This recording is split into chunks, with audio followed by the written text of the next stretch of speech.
ለፍተህ እየነገርኩህ አንዴ ቁጭ በል እያልኩ እኮ ነብር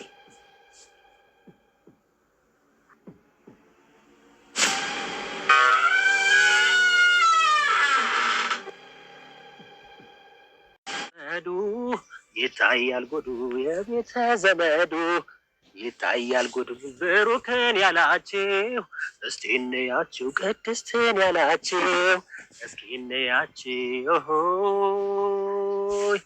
እኛ ደግሞ ያኔ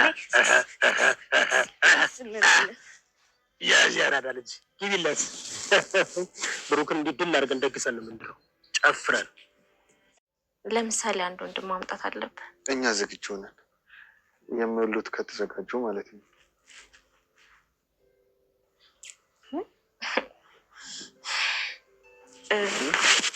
እንካ ብላ እሺ ቢያንጂ እሺ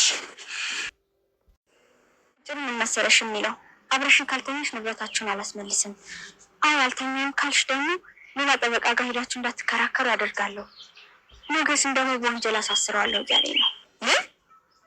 እንዲህ እያለ እያስጨነቀኝ ነው። አሳይ መስሎኝ የምቆርጥለት እሱ የህግ ሰው ነው፣ ሁሉንም ያውቃል።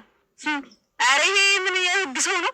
የዱር አውሬ ነው እንጂ ትንሽ ቀን የሰጠኝ። ለሞገስ ደግሞ እየደወለ ተስፋ እየሰጠው ነው። ብታይ በጣም ደስተኛ ሆኗል። ካልተመለሰለት ደግሞ ከተኛበት አልጋ ሁሉ የሚነሳ ይመስለኛል። እሺ ግን አሁን እኔ የምመክርሽ በቃ ለራሱ ነው ሞገስ እንደ ለሞገስ ከነገርኩት ከጠበቃው ጋር ሊጣላ ይችላል።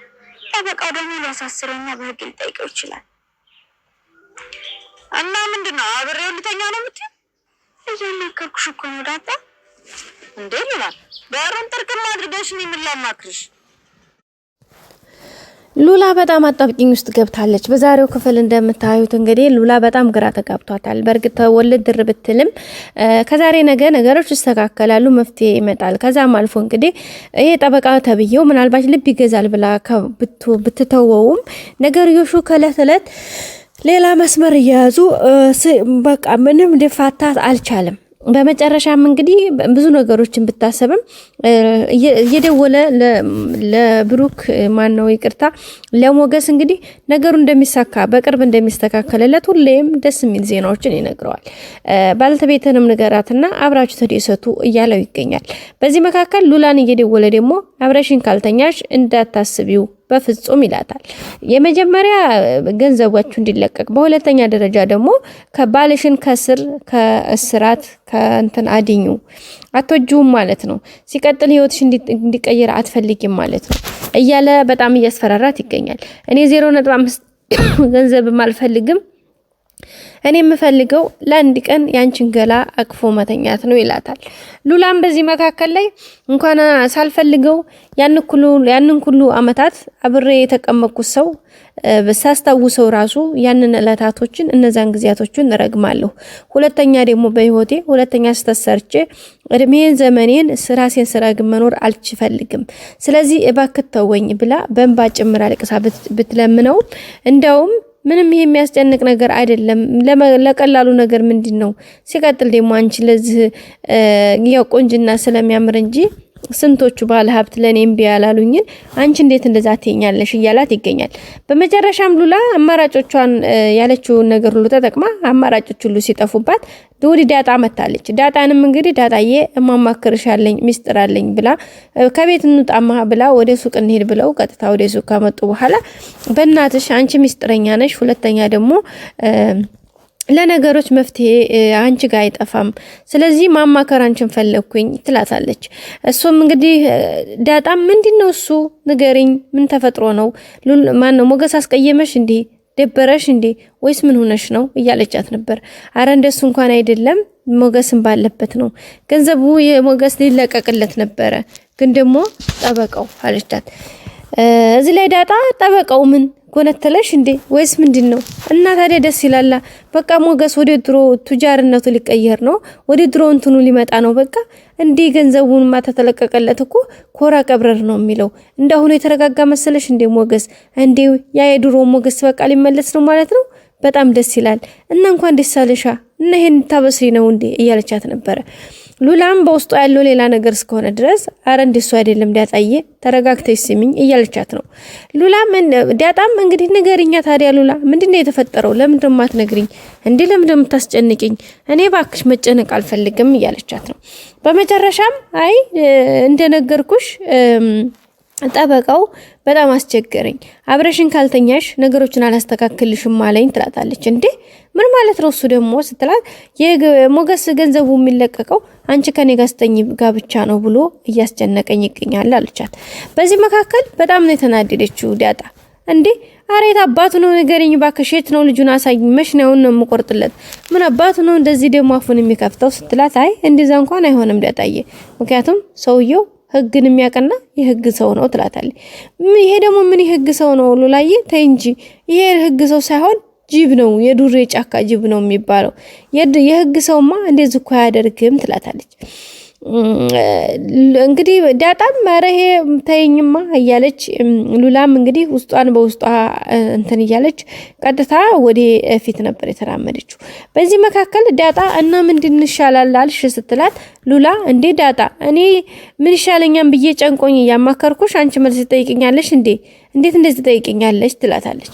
በመጨረሻም ቀጥታ እንግዲህ ዳጣ አይ ሉላዬ በዚህ ሁኔታ ገንዘብ ነው፣ ማንነትሽን ክብርሽን ግን አንዴ ዝቅ ካረግሽው ሁሌም ዝቅ ያለ ነው። ስለዚህ ክብርሽን ጠብቂ። ለምን ብለሽ ነው እሱ ጋር መተወርጁ? እንዳትሰሚው በቃ በምንም አይነት ሁኔታ ራስሽን አስከብሪ ትላታለች። በዚህ መካከል ላይ ሉላ አይ ዳጣዬ ለመወሰንማ ለመፍረድ እኮ ሁሉም ነገር ቀላል ነው፣ ግን እንደሱ እኮ አይደለም። እኔ እንደዛ ክብር ለክብሬ ብዬ ብተወው ሞገስ ተከሶ ነገ ጧት ይታሰራል። ምክንያቱም ሰውየው እንደነገረኝ እኔ ጋር ቢብላችሁ ወደ ሌላኛ እንትን እንኳን ብትሄጂ በቃ እኔን እንኳን እንትን ብለሽ ወደ ሌላኛ ብትሄጂ ማለት ጠበቃ ብትቀይሩ ለራሱ ይሄኛውን ወደ ክሳ ዙሬ ክስ ይመሰረትበትና ባለቤትሽ ይታሰራል ነው ያላት። እዚህ መካከል ላይ በቃ ከሁለቱም የወጣ ጎመን ሆና መሀል ተቀምጣለች። ለሞገሳት ነግረው ጠብ ይመጣል ብላ ፈራች። ያኛውን ተወይ ብትለው ሊተዋት አልቻለም። እዚህ መካከል በጣም ትልቅ አጣብቂኝ ውስጥ ነው የምትገኘው። ዳጣም እንግዲህ አይ እንደዛ የሚያህልማ ነገር የለም፣ ለአንደኛ ሞገስ ማወቅ አለበት፣ ሁለተኛ ሰውየውን ማለት ያለብሽ አንቺ እሺ ተስማምቻለሁኝ ብለሽ የሆነ ሐሳብ ማምጣት አለበት። መሀል ላይ የሆነ መሰራት ያለበት ነገር አለ፣ ለሞገስ ግን ማወቅ አለበት ትላታለች ማለት ነው። ስለዚህ አሁን ከዚህ ቀጥታ ሄደው ለሞገስ ያስረዱታል።